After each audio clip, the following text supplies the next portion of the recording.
Hello, hi, my name's Ikaba Koyi. Welcome to the panel discussion today on the session Women Working for Change. It's a pleasure to have you all today. This should be an interesting discussion. As we all know, gender barriers at the top are fully well known in terms of informal, inclusive, exclusive networks, hierarchical structures, and a mix of cultural factors, to say the least. So we're going to discuss all the constraints and as well as the positives that women have to face when they are in a executive position in top companies. So before I introduce the panel of experts, or speakers rather, I would like to bring to the stage Mrs. Daphne Marshili Kozi. She's the CEO of Galadi Maganzi. She'll be giving us the welcoming words.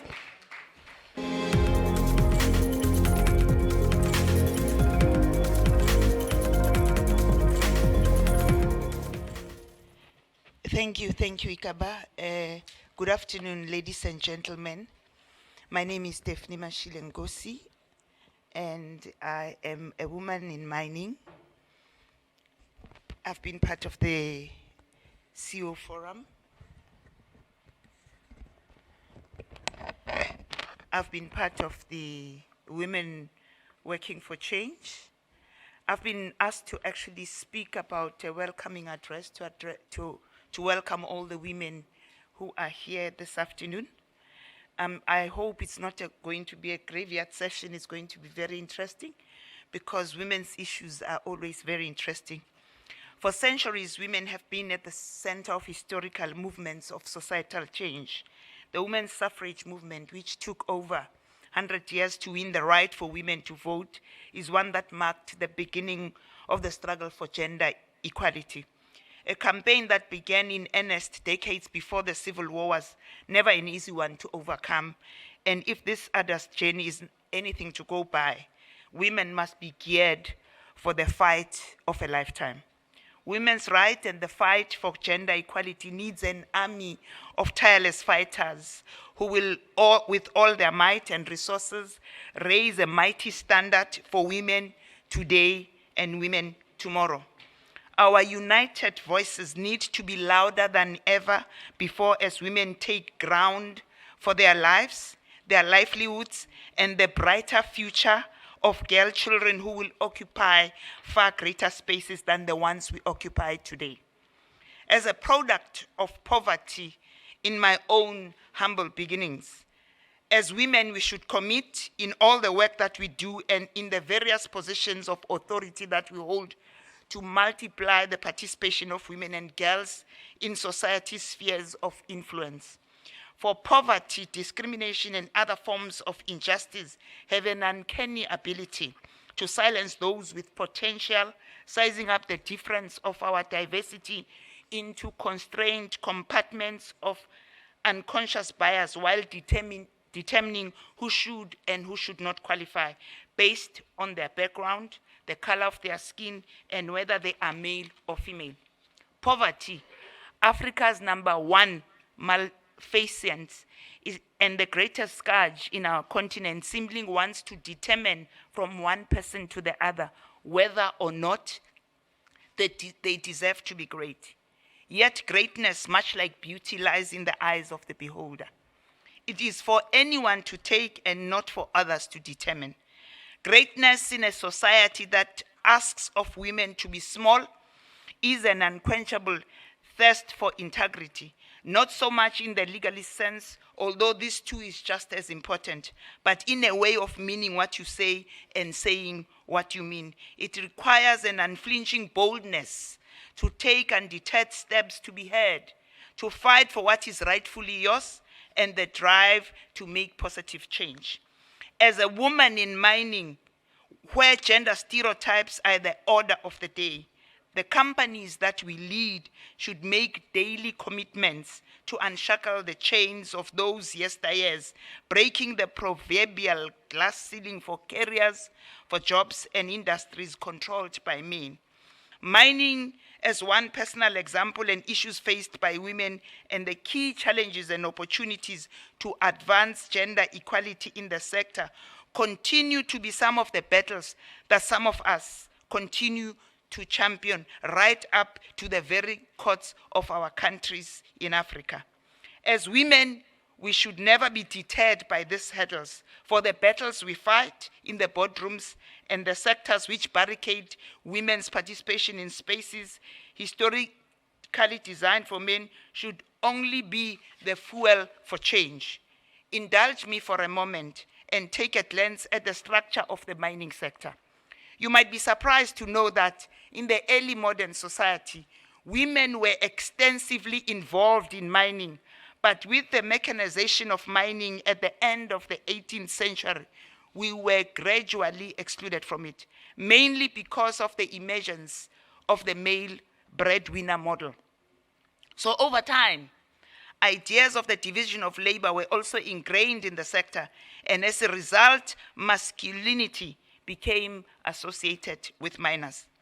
This is really how the mining culture became one of the gendered solidarity, marked by the notion of Benya 2017 that says one cannot be female and mine, or be in mining and be feminine. An industry characterized by the very large multinational companies, both private and state-owned, with an estimation of announced transaction reaching 30 billion in value as per the PwC 2019 report, is one that must be shared by men and women to enjoy, not only for the economic wealth and prosperity of its yield, but also the world-class skills it offers. These rough gifts must, as barriers to entry, become our towering bridges for societal change, incessantly questioning their legitimacy, leaving no complacency for the men who plan to keep these spaces for themselves.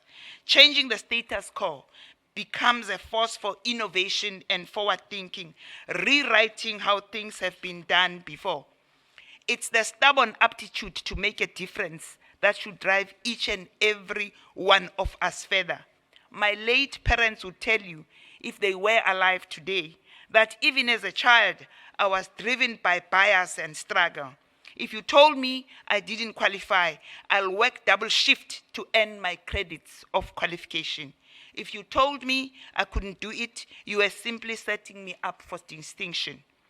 This story simply illustrates that our struggles are our own stepping stones, asking of us to dig deeper into our creative and intellectual resources for greater significance. Each generation holds its own responsibility to make a lasting difference for the next one.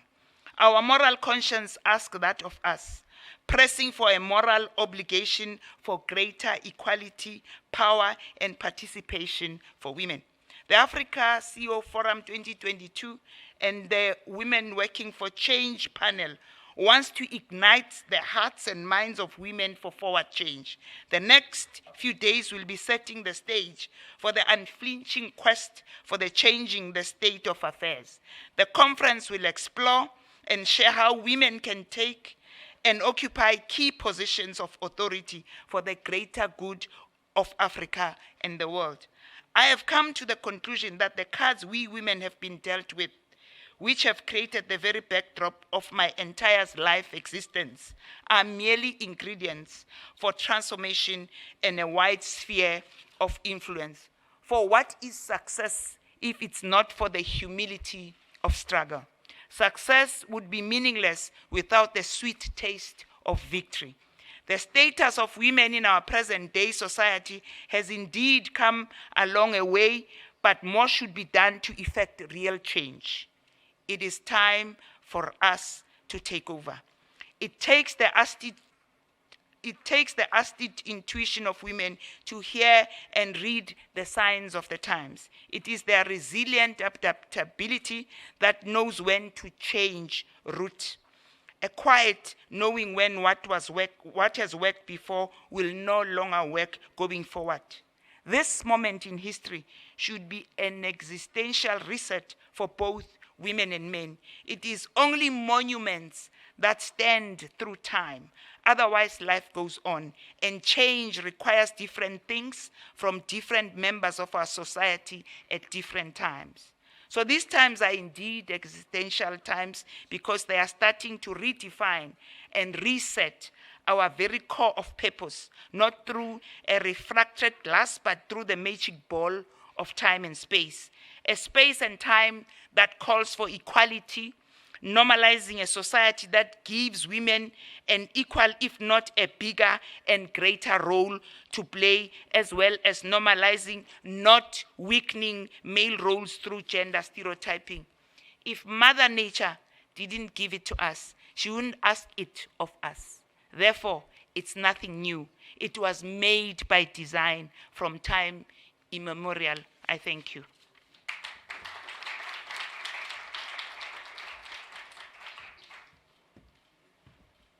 Thank you, Madam Nkosi. That was a very enlightening speech. Now I shall welcome the expert, Yo Agnyemim Botang. He's a partner at McKinsey Company. Welcome to the stage.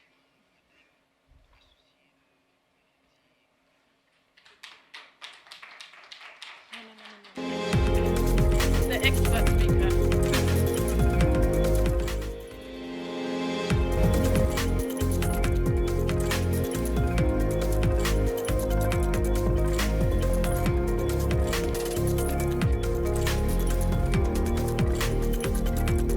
Thank you very much.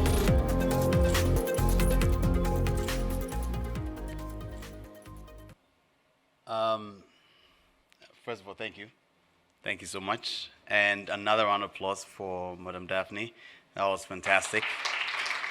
I like the forcefulness and the clarity of the message. No apologies made.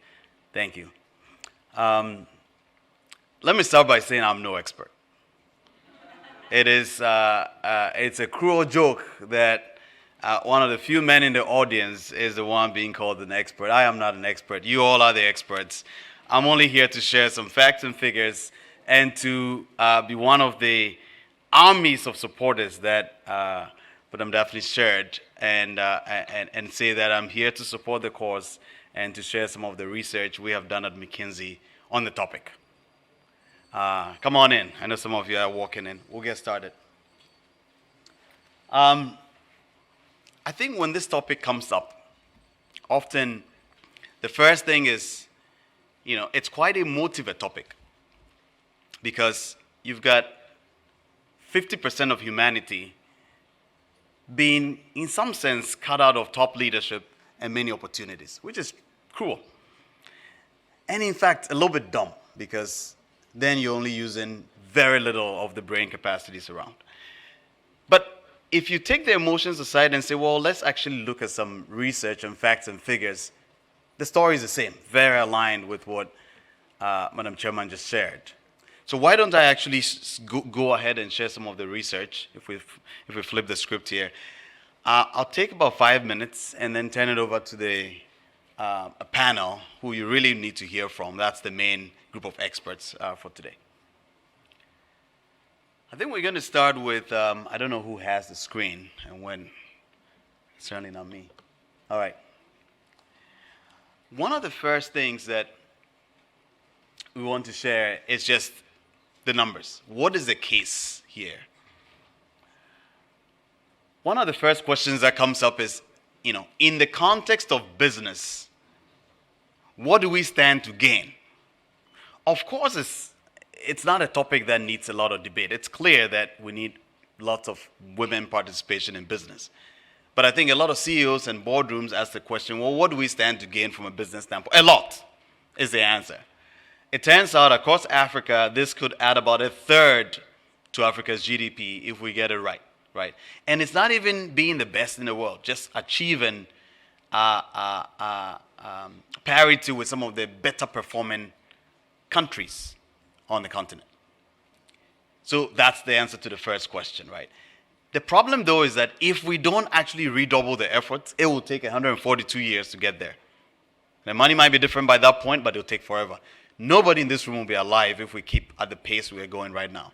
So if you take nothing out of today, you yourself have to commit whatever you're doing to actually identifying a bunch of women in your organization, in your circle, to sponsor and mentor and make sure that they are successful in the organization. That's what it takes. Every last one of us has to be part of it. And I'm looking at all you men too, because this is not a women's issue alone. This is a humanity issue. On the next page, share more facts and figures here. What you will see is that we have a good starting point. And it's too small to see, but I'll point out some of the countries you might be wanting to look at. What we show here is on the vertical axis, equality at workplace, and it's an index about parity. How equal are we? And then on the horizontal axis, overall about society. So horizontal is about overall society, vertical is about work, parity at work. So if you are on the top right, you are doing something right. So your parity in society, parity at work, leaders. So Namibia, Lesotho, Zimbabwe, South Africa, Rwanda especially. So these are countries leading the continent on this topic. If you are on the bottom left, you don't have very much parity in society, not very much at work either. And so we've got, Niger, Mauritania, Chad, Malawi, Mali, Burkina Faso, Tunisia, Algeria. Not to shame in Cote d'Ivoire. We're in Cote d'Ivoire. It's in the people in Cote. Let's change that, right? So I think, and then there's folks in the middle as well. So different countries are different. The point here is that we're different starting points. Some countries already leading us with lots of examples to follow, and lots of room for others on the bottom left. On next page, you probably are thinking, the next question is, well, how do we compare to the rest of the world? Well, we show that here. And the broad story here is that we're not as bad. We are about average and in many ways better than others. But that's a very low bar, frankly. It's not as if the rest of the world is doing much better. To compare yourself, to go pick random country in Asia and compare yourself to a random country in North America or South America, not helpful. I think on this metric, as Madam Chair said early on, we had been leading on this front hundreds of years ago before the advent of all the, breadwinner model. And so it's time to actually re-lead the world on it. So it's not a good metric to actually go compare. But this actually gives an answer to that question. And the chart you read is basically female to male ratio. So ideally, you want a higher ratio, which means that there's more female participation. And you see that we do this along labor force participation, formal employment, professional technical jobs, unpaid childcare. You see the deep red in the bottom. This is where a lot. And then the very last bottom, the numbers are very small, leadership positions. Let's talk a little bit more about leadership positions. On the next page, I think another question people ask a lot when we present this result is, well, isn't the problem in education that there's a lot more men in high schools and universities and maybe a little bit about ambition? It's not true. 20 years ago, this was true. Even in Africa, it's no longer true. There is significantly, that situation has changed significantly across most countries. There are a lot of women in schools. There are a lot of women graduating at similarly high levels. The problem remains, there's no excuse on that education front. The problem remains that at the workplace, and I'm going to be completely blunt here, in the workplace, women continue to face a lot of challenges around discrimination, around bias, around evaluation, around recruiting, around advancement opportunities, around being alone, which creates lack of psychological safety. So there's no excuse. I'm going to go through a bunch of the questions people ask. You realize that we're going to bust all those myths, excuse after excuse. So it's not true. Education is being fixed. It's not all the way there, but we are way lacking on the formal sector senior leadership front, as you can see here.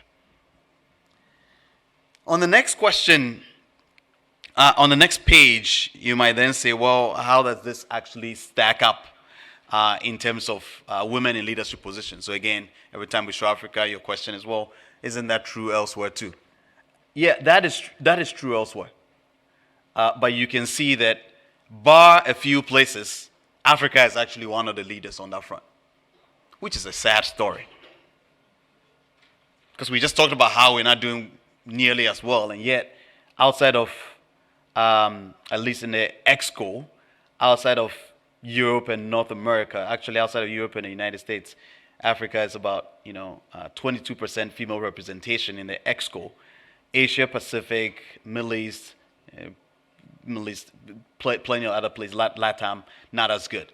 In the boardroom, and it's wonderful we have our Madam Chair here who's helping us with these numbers, because Africa is actually one of the leads on that front. But these numbers are terrible. Women are 50% of the world, in some places more, and we're seeing a clear half of that participation in the boardroom. I'll try to wrap up. On the next page, a couple more messages here. I think that now that we've talked about the issue, the question is what is business to do? And a lot of folks say, well, this is not an issue that rises to the top. Our customers may not care. Our shareholders may not care. They should. Because the facts are that the folks who actually do the best are the folks who are actually doing better on this diversity metric in terms of companies. So if you're a CEO in this room, I'm here to tell you that the research is clear that actually having more women in senior leadership positions actually affects EBITDA and actual performance. And then your next question, if you're a nerd like me, is, well, is that causation or is that correlation? Is it that higher performing organizations are able to afford to recruit high performing women too? The answer is yes and no. It is true that higher performing organizations also are trying hard on this metric. They have the fiscal space to go focus on this topic. But it turns out, even if you're low performing and you take on this metric and you focus on it, you become high performing within a decade. We started tracking this a decade ago. And the reason is organizational health. It turns out that organizations that have more diverse leadership end up with more health. On the health index, they can recruit more diverse talent and more talented folks. There's less bias in the workplace. You promote the right folks, more meritocracy. All the benefits happen. That's why. Last message. I think that this is one that I mentioned earlier. People don't like to talk about this. But as we start to think about solutions, the first is to try to figure out how do we take discrimination out, increasingly. There's a lot of unconscious biases we all have, and it's quite important to fix this. One thing we have done, we've seen companies do, and certainly at McKinsey we've recently also introduced, is a bias observer in every recruiting conversation and every evaluation of conversation. A person whose job it is to sit in the conversation and listen in for the comment that says, well, she's a little bit bossy, and then you stop and say, if this was a man, would you be saying that about them? Are you talking about them being assertive, and isn't that a good thing? Or a comment that says, well, her voice is too shrill, and say, what does it have to do with evaluation? That's a bias observer. And so this is one of the things. But the point is to actually work hard to actually remove the biases in the discussion. And then there's some other ideas about, and all the other discrimination, and many of them that folks, women face and talk about, but unfortunately a lot of times ignored. And those of us men in the room who have leadership positions, it's also on us to be allies on this cause.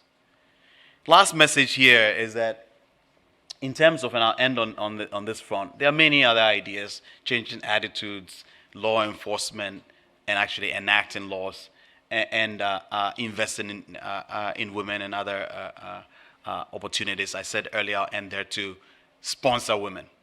Go back, write a list of 5 to 10 women in your organization that you personally will sponsor. Thank you very much. Thank you very much, Yo. And so now we move on to the meat of this session, the discussion. So let me welcome on stage all the experts. So Elizabeth Goata, General Director at the Gadis Consumer Group. Masog Betore, CEO of the Group SITA. Marie Chantal Kanunda, Group SITA. Patricia Obozua, Vice President, Public Affairs, Communication at Coca-Cola, and Yvonne Ike, Managing Director of Bank of America. Welcome all to the panel. Now, I'm glad we had Yor on stage because it balances out the discussion a bit, so we're not all biased. So as I just mentioned, this discussion is on women working for change. Gender barriers at the top are well known. As mentioned, the proportion of African women in top leadership position has fallen quite quickly. Now, let me not bore you with details. Let me get straight to the discussion. Just be mindful that if you speak French or you listen in French, there are speakers. French is in 2, and I believe 6 is for English. Okay, so I'll be doing some translation as well. So we start with personal stories because this is all about how these women have developed and come to where they are now. So I start with Madame Kaninda. You were the first African woman to helm the World Diamond Council. How did your journey start? Please just be mindful, everybody. Can we keep it brief? We don't have much time. Thank you very much. Good afternoon, all. Well, I was indeed very fortunate to be the first African woman to work as executive director at the World Diamond Council. But this didn't happen, as we would say in French, par hasard.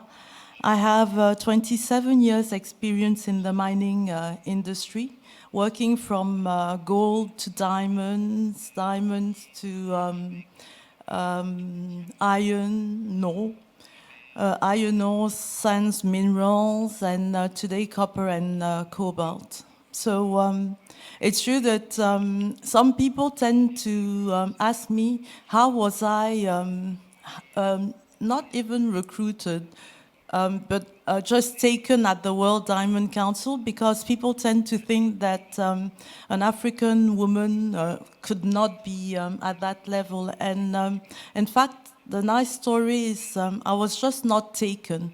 I went through all sorts of interviews with men, white, black, Indian, Chinese, and I came out to be the best. And as an African, I was very proud. And it's true that some people still think that it's not a position for a woman, because the World Diamond Council was an organization that has companies coming from production to retail, which is a very nice diamonds. And when you get into this type of position, that's where you understand that it's not about being a woman, it's being a person that is competent for the role and just doing your work, because the people with whom you're working don't care whether you're a black or white woman, but they just see you as an executive director who needs to deliver. And the World Diamond was also working with the Kimberley process, more than 88 countries with whom we had to work. So at the end of the day, it's true that we like sometimes coming up with the charm of women, but I think that what is most important is what we have here, and that's what we need to show and to bring out. So I hate being told that I'm where I am because I'm a woman. I want to be seen as being where I am because I'm the competent person that must be in that position. So I'll stop maybe here. That brings me on to Patricia Obozua. You mentioned not having an idea that there was a problem with gender early in your career, including seeing a difference in the way you're, okay, that's a different section, but you mentioned not seeing a difference in gender early in your career. Tell us about that. Well, first of all, thanks a lot for having me on this panel. I was delighted to be asked to come here and talk about women and equality. Oh, I'm sorry. Could you hear my first few lines? So I'm delighted to be asked to join this panel to talk about women, equality, gender. It's something I'm extremely passionate about. So thanks for having me here. So my journey, I started working for an art gallery many years ago, and another organization called the British Council. But then I moved into corporate to Procter & Gamble in 2005, and I grew most of my career there. But I have to tell you, just like Ikabe mentioned, I was not aware that there was an issue around genders. In fact, some of my best supporters were men at the time. It wasn't something that was in my consciousness. But I noticed that as I started getting to executive level, the higher and higher I grew, the fewer and fewer male supporters I had. And you might wonder, who cares? Why do you need men to support you? You know, aren't we strong women? Can we do this on our own? But the fact is we're dealing with deeply entrenched systems that favor men. So when you start out, at least when I started out, the majority of people in the leadership positions were men. And then in anything you do, in any corporate organization, you need the support and you need the respect of your peers. You need supporters at the top who can push you.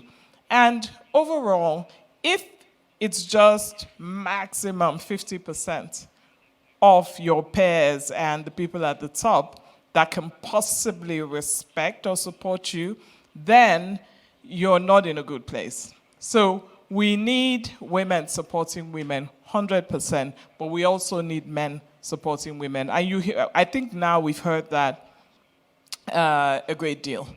But yeah, so I say I didn't experience these things initially, and let me even give a disclaimer. I work for Coca-Cola right now, and that company, I tell you, has done far more intentionally within the organization than I've seen in a lot of places to make sure that women are at the top. So I didn't experience some of these things when I was younger. I started to experience them as I grew, but it's very clear. You can see it everywhere. There are things that need to change. Women bring different skill sets. Not better, not worse than men. To state the obvious, women are not men. But when we find ourselves in positions where we are competing against men, and those deeply entrenched systems favor men, then we're in a minority. Those things need to change, and we need to contribute to changing those things. We need to do what we can personally as women at leadership positions to change those things, and we need to put our voice as well to bringing about change. Thank you, Mrs. Obozoa. Madame, je vais parler en français malgré mon mauvais français. Madame Touré, on faire les discussions sur la discrimination contre les femmes beaucoup, tu penses? Merci. Effectivement, je suis Massoubé Touré. Parler de discrimination, je vais dire que je ne pense pas comme ça. Parce que pour ma petite histoire, j'ai commencé très tôt la vie active dans un monde à part. Parce que j'étais d'abord cadre dans une entreprise où j'étais bien payée, j'avais une carrière bien tracée. Mais à un moment donné de ma vie, j'ai pris la décision de sortir de ce confort pour aller au village et aller planter l'anacarde. Prendre un chemin rocailleux, sans issue. Il fallait y croire. Et c'est là, depuis cet instant, je me suis dit non. Pour moi, il n'y a pas de différence. Et je n'ai aucun complexe devant qui que ce soit. Mais dans la vie, il faut savoir ce qu'on veut. Quand on choisit d'entreprendre, il faut avoir certains critères. Il faut avoir certaines exigences. Ce que j'ai fait. Même si j'ai eu la chance de participer à la création de la filière noix de cajou en Côte d'Ivoire, et porter la Côte d'Ivoire au premier rang mondial de la noix de cajou, producteur depuis 5 ans, premier mondial avec plus d'1 million de tonnes. C'est fait par les Ivoiriens, par des braves paysans. Et je peux vous dire, toute modestie mise à part, que j'ai été l'une des précurseurs. Et c'est ça qui fait que nous sommes ici aujourd'hui. Je ne suis pas dans ce fauteuil parce que je suis masobé. Je suis dans ce fauteuil parce que je représente quelque chose. Parce que j'ai impacté mon environnement.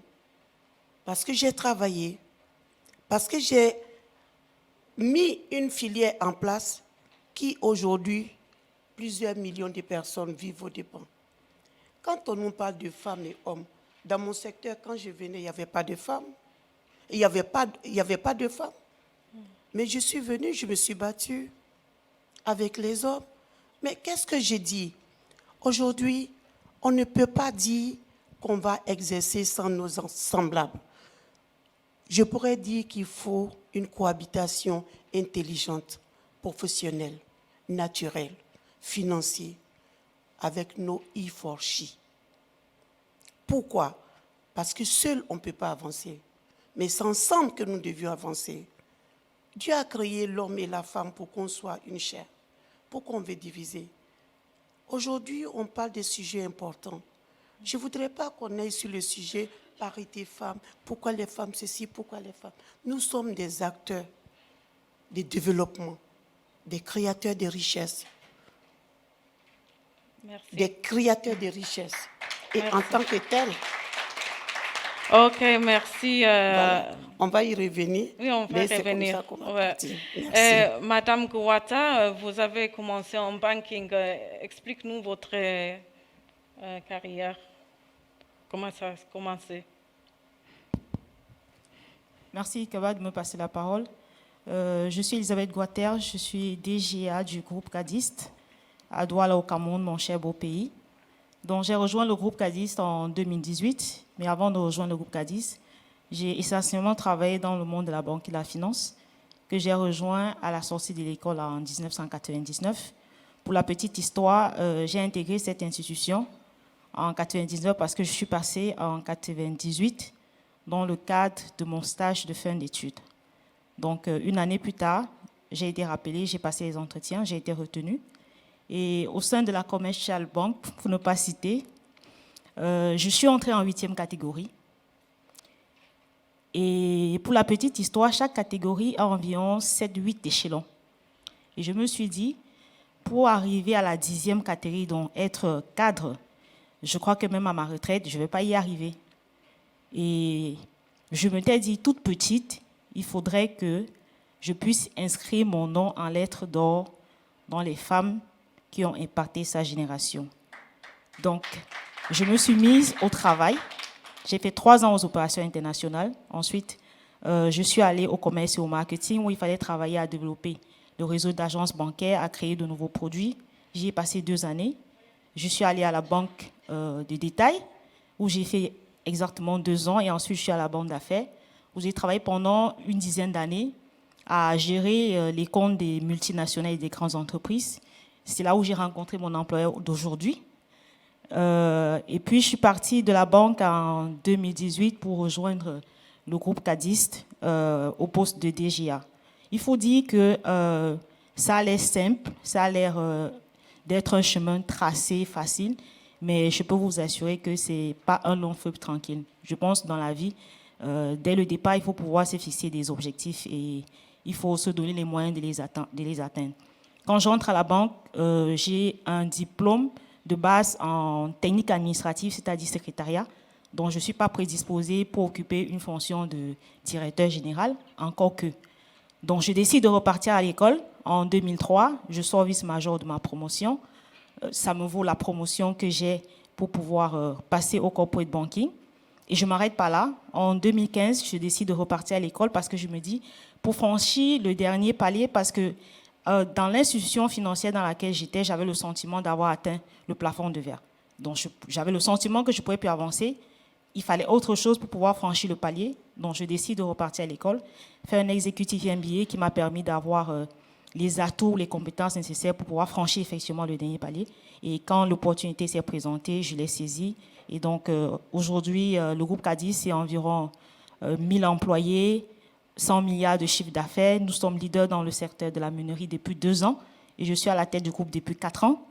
Donc, se dire que les femmes, elles sont capables de hisser des organisations à des sommets. Merci. Merci. And Madam Ike, you also started off in banking, like Madam Guata. So tell us about your experience. How did it all start? Thank you very much for having me here today. My journey, my career started out of just sheer curiosity. I left university and I had no clue what I wanted to do with my life. I knew that I didn't want to go back to school, and I wanted a further education. So I trained as an accountant and was lucky enough to go into the audit department of a bank. I've always loved numbers. And I think throughout my career, one thing I've done is to follow what I'm good at. And so I've always loved numbers. I'm comfortable with them. If you tell me something, I'm thinking about it numerically. And so from there, I became fascinated by investment banking, and I've really spent the rest of my career there. So I've been in Lehman Brothers, which is no longer in existence. I spent the bulk of my career at JP Morgan, where I made managing director. I moved around in different countries around the world. And then I had the good fortune of going back to Nigeria to run Renaissance Capital West Africa. And for me, and now I've been at Bank of America running the Africa business since 2014. Throughout that journey, and as I started off being very curious and just wanting to be the best I could, I learned something very quickly. See what other people can't see, learn what other people can't learn, and just be better than most people at it. And continually changing and evolving in that space. And also, as I grew along the way, I began to realize, as Patricia said earlier, the importance of changing how I evolved in my career and responding to the stimulus very differently. So I continue to focus on expertise. I also continued to focus on, it became more important to me to think about my values and to think about the kind of environment that would allow me to succeed. And I think we women don't think enough about that, to say, who am I? What do I want out of life? What can I give to life? I think that's the first question. And where can I do it best? Okay, you've just gone into my next point, so I'd like you to continue. So the next point is, how have you gotten to where you are today in a top leadership position? Could you continue? Yeah. Yes. So how I've gotten to where I have today is really first by focusing on performance and focusing on, as I said, first seeking an enabling environment and then being very intentional as a woman about creating it for other women and for people who are excluded. At Bank of America, we have an organization where 50% of the population are women. 38% of management is women, and we're one of the 9 S&P 100 companies that has more than 6 women on the board. So this is an environment where, from board, management, and down the chain, we're all aligned in the importance of what it means to have women in organizations. And hardly surprising, we're one of the most successful financial institutions and frankly institutions that exist today. And we've stood the test of time. This is what happens when we have women in the place.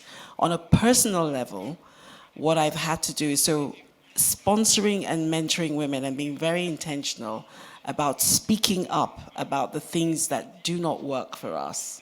Because we need to stop thinking about a world where someone's going to come and give us all these things. We need to be in an environment where we are saying, this is what works for us. This is what's going to make your world better. by us having certain things. And then we advocate for them by working together. For me as a person, I've learned to get comfortable with not being comfortable in my environment. I've learned to get comfortable with not with the issues of how much I can do in the different areas of my life. And I think again with us women, we need to recalibrate what we mean by having it all. What do we need? And sometimes we will be the only person in the room. Most of the time I am the only person in the room. And I've learned to get comfortable with that. And I've learned, well, comfortable only for that moment, but then reinforced by having more women, thinking about ways to make more women come on board. I'm going to stop there just so other people can contribute. Sure, I was just going to go on to Madame Obozoa. You also mentioned in our earlier conversation that changes need to be made intentionally, as Madame Ike just mentioned briefly. Could you elaborate on that? Yeah, thanks, Igaba. It's, again. All right, sorry, my apologies. I'm used to wearing something on my collar or something. So, yeah, the flow. As Ikaba mentioned, I talked about the fact that it needs to be intentional. When I look at companies around and I'm trying to assess who is doing best at diversity and inclusion, who's thinking about women when they're making their decisions. First of all, I would assess by how many women are actually at the top.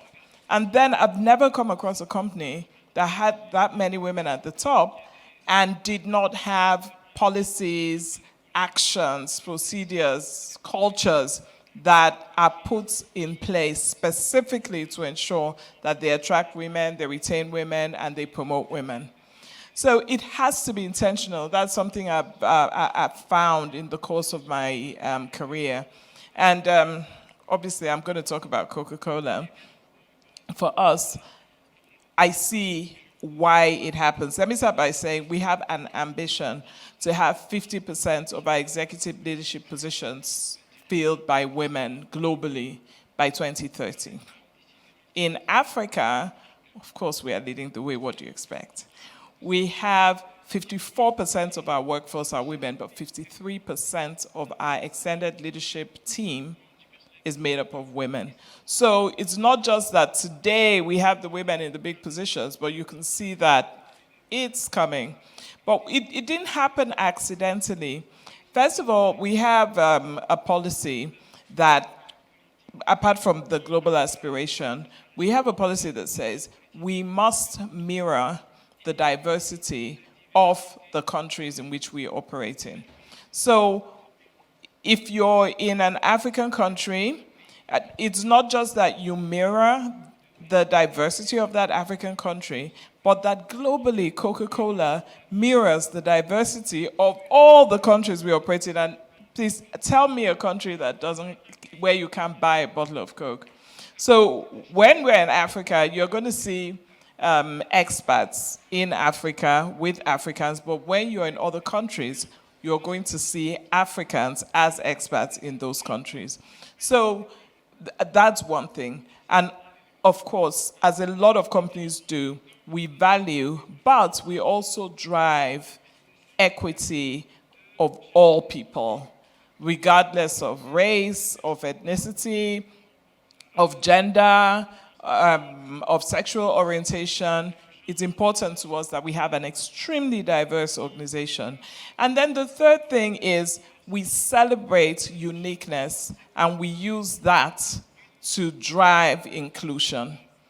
So these things don't happen by accident.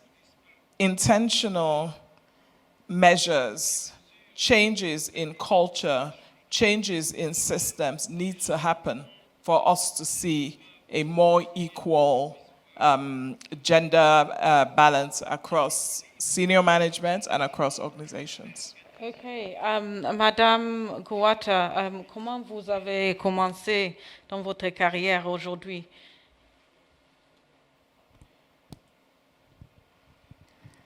Alors, comme je l'ai dit, j'ai pas commencé ma carrière en étant DG. Donc, j'ai commencé au plus bas de l'échelle. Mais ce que je peux dire très rapidement, c'est que pour arriver au niveau le plus élevé de la hiérarchie, il faut être compétent. Il n'y a pas de choses. Ce n'est pas une question de sexe. Homme, femme, non. Il faut être compétent. Le poste que j'occupe aujourd'hui, avant moi, il y avait un homme. Aujourd'hui, il y a une dame, mais j'y suis parce que j'ai pu démontrer que j'étais compétente. Il faut avoir la confiance en soi parce qu'il faut pouvoir conduire une équipe, il faut pouvoir engager les hommes, ok? Il faut pouvoir diriger, amener les uns et les autres à pouvoir vous suivre dans le navire dans lequel vous les embarquez, c'est très important. Et comme je l'ai dit, à des niveaux hiérarchiques comme ceux de dirigeants de société, c'est très important de favoriser la diversité. C'est très important. Je ne partage pas les positions qui consistent à dire, par exemple, qu'il faut ouvrir des candidatures à des postes féminines. Parce que quand vous lancez un appel à candidature, par exemple, en disant on encourage les candidatures des dames, je pense pour ma part que personnellement, la femme, elle perd de son pouvoir. Elle perd de sa crédibilité. Parce que vous allez avoir les hommes qui vont lui dire, mais écoute, tu es là parce que tu es une femme et pas parce que tu étais méritante. Donc, au top de la hiérarchie, pour moi, c'est fondamental de bâtir des compétences, mais surtout et surtout d'encourager les femmes à pouvoir s'exprimer, à prendre la parole. Parce que vous avez des dames dans mon organisation, par exemple, qui ont du talent, mais qui ne savent pas comment l'exprimer. Aujourd'hui, beaucoup se réveillent, beaucoup se mettent sur le feu des projecteurs parce qu'elles se disent, mais s'il y a une dame à la tête de cette organisation, pourquoi pas moi? Ça veut dire que demain, je peux l'être aussi. Donc, c'est important d'avoir également dans les entreprises des programmes qui encouragent les dames à pouvoir prendre la parole, à coacher leurs collaborateurs, c'est fondamental. Et je peux vous dire que quand la femme veut, le résultat, il est là. Merci. Okay, great. Madam Kaninda, we've spoken a lot of the need to be more intentional and vocal and not just focus on discrimination. However, you mentioned to me that you had to act like most of the men in your industry a lot of the time. Can you tell us, in relation to where you are today?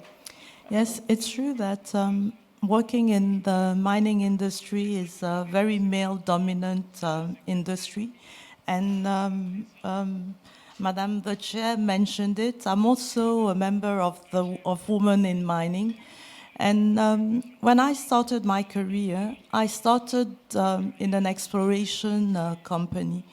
And when you talk about exploration, it's really male-dominant. It's about going in the middle of nowhere, trying to find a diamond site or mine site. And I remember that I was working from the office, and when I would discuss with the geologists, usually they didn't have that much time because, they felt that I was in a nice environment, good offices, and they were there in the middle of nowhere. So what I did is I decided to go and spend some time with them on the ground just to understand what they were doing. Because if you want to be effective, you need to understand what the others are doing. If you want to be effective in an organization, female or male, you need to know what it is about. So I went in the middle of nowhere for a few weeks, doing some sampling with the geologists, having water, crossing rivers with water coming up to here, sleeping in tents where, because I didn't know, sometimes you'd go out for work, not closing your tent, and then you come back, everything is completely wet, and no one will look at you, no one will help you, and you just had to learn on the hard way. But what I realized also, learning on the hard way, it made that my colleagues, because I spent 3 weeks there not asking for help, but just doing everything they were doing. And what I realized is they were all looking at me, trying to wait when will be the day where I would be asking for help. Well, it never came. But after that experience, I tell you, I went back and I got the respect from all my colleagues. And I think that that's why we need as females to also do that effort. Understand the others and not only come with the high heels where we are supposed to wear boots and, go into a muddy place, not scream because we are seeing a snake, we are in the middle of nowhere, we know that we'll be seeing snakes. Let's just be sometimes like, understand the environment where we are, and that's where we will earn our respect. So for me, whatever we do, we have to earn respect. And I think that that's how, earning that respect, that's how I have been able to get to the position where I am. And I'm very proud to say, for instance, that my first job in the mining industry, I was hired. But for the rest, I have always been poached. Because I think that it comes with experience, it comes with the way you portray yourself, it comes with the way, the image that you're giving to others. And that's not a female or a male thing, it's a person's thing. Great. Madame Touré, pour vous, quelle qualité on doit apprendre pour améliorer et progresser dans notre carrière? Merci. Je pense que la qualité qu'on peut avoir, les qualités sont multiples. D'abord, il faut avoir la vision. Quand on a la vision, on sait où on part. Et il faut être déterminé. Il faut être persévérant. Il faut avoir la passion du travail bien fait. Il faut avoir la formation. Et tout à l'heure, je disais, il y a aussi un autre aspect plus important qu'il faut retenir. Il faut avoir une bonne cohabitation avec nos semblables, qui sont les E4She. Parce que c'est ensemble qu'on peut évoluer dans un environnement où il fait bon vivre. Moi, je n'ai pas travaillé dans une entreprise comme ça. J'ai créé un groupe. Donc, ce n'est pas facile. Dans une filière très difficile que j'ai créée et que nous avons développée. Et aujourd'hui, que ce soit une filière où des millions de personnes vivent aux dépens, ce n'est pas facile. Mais je voudrais dire en même temps qu'il ne faudrait pas qu'on vienne genreiser l'économie. L'économie n'a pas d'appartenance sexuelle, n'a pas de couleur. Vous créez de l'emploi, j'ai créé de l'emploi. Vous créez la richesse. Mais soyons en éducation avec le marché. Nos produits sont sur le marché. On ne va pas dire si c'est le produit d'une femme ou bien d'un homme. Mais le produit se vendra seul parce que c'est un produit qui est bon. C'est de ça qu'il s'agit. Comment nous allons franchir la dernière marche? Il y a plusieurs luttes, mais la première lutte, c'est d'abord nous. Il faut qu'on se fasse confiance. Il faut qu'on avance, qu'on s'accepte mutuellement, qu'on se fasse confiance. Pour qu'on puisse avancer, aujourd'hui, on parle de l'entrée des femmes dans les conseils d'administration. C'est une question transversale. La semaine dernière, le Conseil et le Parlement européen se sont accordés à faire un équilibre au niveau des hommes et des femmes au sein des conseils d'administration. C'est pour vous dire que ce n'est pas seulement propre ici. C'est un problème transversal, mais chacun doit jouer son rôle. Nous sommes des femmes d'affaires, des femmes entrepreneurs, des femmes chefs d'entreprise. Nous avons prouvé. C'est parce que nous représentons quelque chose qu'on nous appelle. Faisons de sorte que ceux qui sont tapis dans l'ombre puissent venir pour qu'ensemble, ce réseau que nous allons mettre en place, qu'on puisse se faire entendre. Aujourd'hui, je ne voudrais pas que ce soit même seulement les femmes qui viennent parler des compétences des femmes. Les entreprises gérées par les hommes qui ont utilisé, qui ont travaillé avec les femmes, ils savent les résultats, qui viennent nous montrer ce qu'ils ont reçu comme intérêt, ce qu'ils ont reçu comme résultat. Aujourd'hui, au XXIe siècle, je ne voudrais pas m'asseoir ici pour dire non, je suis femme, voilà ceci et tout. Non, il faut qu'on avance. Il y a des défis qui nous attendent, où nous avons notre mot à dire. Merci. Merci beaucoup. Because of time, I'm going to now get with the Q&A. Does anyone have any questions for any of these marvelous speakers? Go ahead. Please, could you keep it brief, very brief? Hi, my name is Dr. Ola Brown, and I run my own company in Nigeria, Healthcare Investment Company. And my question goes to Ms. Patricia, because I'm really, really interested in some of the things that you said around policy in companies. And the reason, thank you. I'm super interested in one of the things you said around policy in companies, because there's been a lot of talk on the panel about, number one, I hear competence. Number two, I hear willingness to take off your heels and like go and work really hard. But like hardly any of the women in this room are wearing heels. I'm certainly not wearing heels. So I think that you know, a big part of the conversation, I think most of the women in this room are actually competent and willing to work hard. But I wanted to hear some of the things specifically that you've seen in companies around policy, because I work in Nigeria, where I know tons of women who are CFA charter holders, masters in finance, PhDs in finance, and still, like one of the most senior accountants in the country hasn't even passed ICANN, which is basically like an A-level exam. So it's not about competence particularly. There are plenty of competent women. There are plenty of women willing to work hard. Nigeria has the highest percentage almost in the world of women in entrepreneurship. So when I listen to competence, when I listen to hard work, I don't think those are necessarily the core problems. But I think it's about trying to bring women into the fold. And I'd love to hear about some of those corporate policies that you've pursued in Coca-Cola, or perhaps that you've seen in other companies that have started bringing more competent women to the fold. Because I think that the women in this room are very familiar with hard work, very familiar with competence, but are still being overlooked for people that haven't passed ICANN. Okay, Patricia, would you like to?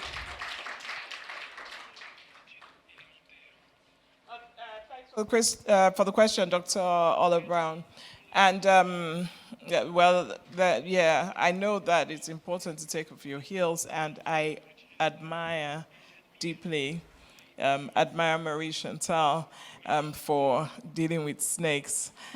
I would avoid them. I would avoid them in my offices. No, but seriously, yes, competence is important, for sure. I think it's the starting point. And I think, you know, being willing to do what it takes helps. I think companies need to play their part. First of all, it's splitting it in three. How do you attract the right talent that is diverse enough? The second is, how do you retain the right talent that you attract? How do you retain women in your organization? And the third is, how do you get them into leadership positions? In terms of attracting, sometimes, and this is not just Coca-Cola, this is across different places I've worked and things I've seen, sometimes it may take as little as ensuring that a panel interviewing a person is equal number of men and women, because people tend to relate easily to things that are like them or people that are like them. So if you have only men on a panel, they may not understand some of the skills that a woman has because she's presenting it in a different way, or they just don't see themselves in her. Sometimes it's little steps like that. But it's also, what programs are you supporting to encourage women to even come into your company? You know, how visible are you to women? So it starts from attracting the talent. Then in retaining the talent, I love mentorship programs. They're wonderful. The other thing about mentorship programs is there are several of them everywhere. Everywhere a woman turns, there's a mentorship program. Sponsorship, much more rare. We talk about it a lot. We have to put it into practice. We have to start recommending women specifically to positions. And on that note, I'm sorry, we don't have much time. Is there somebody else you can? for a few minutes about this, if it's Okay, okay. very short. We've only got 9 seconds. Carry. Continue. I want to contribute by saying in our organization, we take the ownership from the top. So the board has specific goals for women empowerment. We have dashboards that the board and the management use to monitor our progress and the challenges and opportunities that are in place. Then lower down, because there's a whole dialogue about CEOs going around the world and saying, yes, I support women, yes, I support women. Then you go back into their organizations and it's not happening. So we have an equality and inclusiveness council at the next layer down that monitors to make sure that we're doing those things. In Bank of America, we know that it's not just within the corporate, that we make sure that in the society that we are, we contribute. So we have many programs. We have 75,000 women that were supported last year. We have recruitment. When we go in and recruit in Africa or anywhere around the world, we make sure that 50% of the women are women and that they're door stopped. That's great. I'm sorry we can't continue. I'm so sorry. I would love, if anyone wants to ask any of these marvelous women further questions, feel free, but we don't have any time. Thank you so much for joining us, for me and the panel of experts.